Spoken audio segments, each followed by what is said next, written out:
Joan Pelushi, tashmë i ulur në fronin kryepeshkopal, vjen në këtë post pas një përkushtimi të gjatë në radhët e Kishës Ortodokse. Fort lumturia e Joani ka lindur në Tiranë me datën 2 janar të vitit 1956. Fillimet e tij në krishtërimin datojnë që në moshën e rinis në kohën e monizmit, kur Shqipëria ishte shpallur ateiste. Ai u pagëzua në besimin ortodoks gjatë periudhës së përsekutimit të egur komunist nga prifti Kozma Qirjo. Në atë kohë një grup i vogël njerëzish praktikonin ortodoksin fshehurazi në një kishtë të nëndeshme. Kryepeshkopi sapo zgjedhur Joani deri në vitet 90 punoi në Spitalin Psikiatrik të Tiranës. Pas përmbysjes së regjimit, ai u largua në Shtetet e Bashkuara, ku kreu studimet për teologji në Boston në vitin 1993. Me pas ai rikthehet në Shqipëri, ku punoi si pedagog në Akademinë Teologjike të Kishës Ortodokse.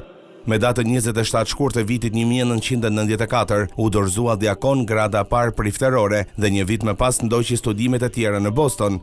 Në vitin 1997, u diplomua për master në teologji po në Boston.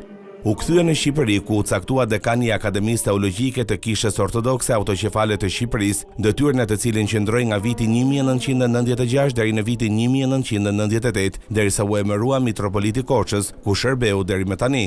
Ka përkthyer disa libra teologjik në shqip, ku veçohet shkrimi i tekstit të parë të dogmatikës në shqip, tekst që përdoret si botim zyrtar i Kishës Ortodokse në Shqipëri.